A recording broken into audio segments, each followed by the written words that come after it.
and return now to another art form, of which the opinionated Parson Stern would surely have approved.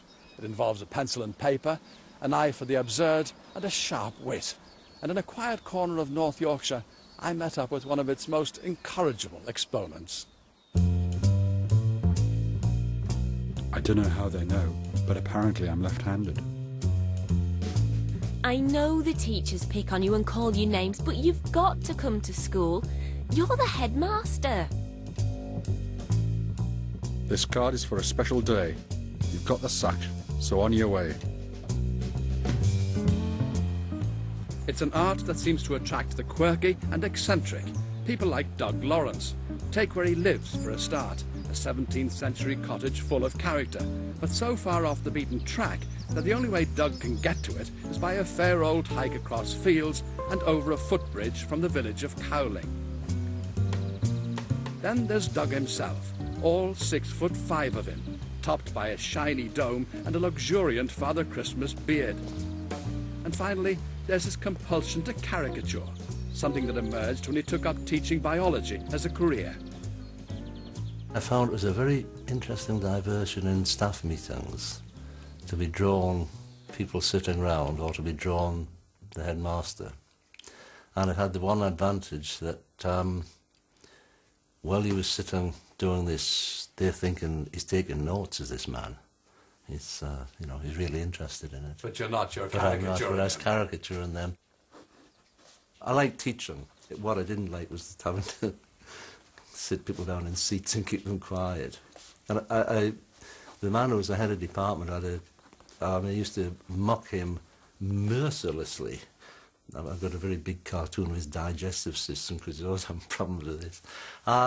He gave me a bit of advice when he said, oh, you know, I said, because he had a nice sense of humour. He said when he started teaching, he was told, whatever you do, don't make jokes. Textbook, homework, neatness, diagrams, you know, there, don't stray outside that. And he said, he did it for about a month. He said, it's absolute hell. So I was thinking all this, and he said after that, oh no, I can't, if I'm going to stay in teaching, I'm going to have to be myself. And if I can't be myself and teach, then I give up the teaching. And he's right. I mean, I was not the world's most conscientious teacher. Stop worrying. We've dominated this planet for millions of years. What could possibly change that? You wouldn't fail me for just one wrong turn. Oh, I wish you hadn't asked for a suspended sentence. When did it become serious? When did you start to treat it seriously? Somebody that came to school as a student to teach was very interested in climbing, and he was on they ran a magazine called On the Edge. I was mentioned about drawing cartoons, and he said, oh, our cartoonist has just left. And they paid me for this, and I couldn't believe it. You know, this is the first time I actually got paid for doing something I enjoyed. I always thought you got paid for doing things you didn't like. His big break came, oddly enough, through a stroke of misfortune. It happened when his car was stolen with a prized musical instrument inside.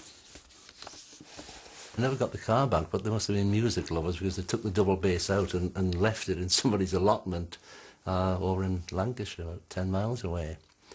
The newspaper printed a picture of a policewoman with a double bass and the appalling line saying, bravo to bass. Anyway, I saw this picture, so that's my double bass. And I drew some cartoons about it, sent them to the paper just to say thank you for running the story because I would never have got it back. And the man, Roy Prenton, who was the editor of the Corn Times, said, oh, I've thought about having cartoons in the paper for a while, but, you know, didn't know to get anybody, so, yeah, so I've been doing them for, that'll be about 10 years, I think, now. I've got a lot I'd like to get off my chest. He's so romantic. Last Valentine's he gave me a heart-shaped denture bath. Addition and subtraction were always a problem. Never had any trouble multiplying. I am starting to look after myself. I only drink GM-free beer and smoke organically growing tabs. Although he's had no formal training, Doug now produces cartoons for a number of scientific magazines. but when a vacancy arose for a cartoonist on one dealing with biology, his special subject, his offering was rejected. The irony wasn't lost on him. They run a campaign to recruit a cartoonist, and I sent them what I feel, not a real cutting-edge humour.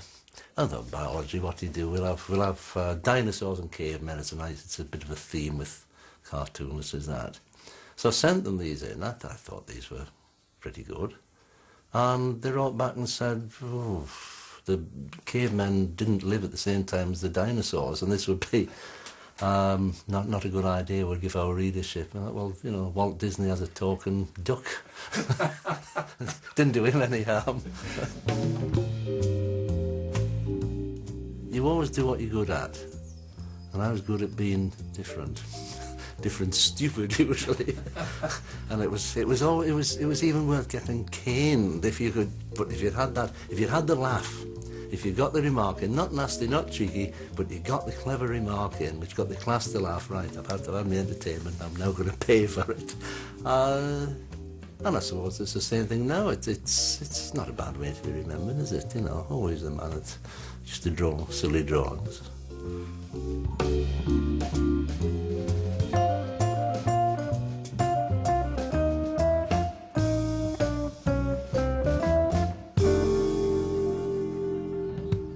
The cartoonist Doug Lawrence, and some doddery old chap with a stick.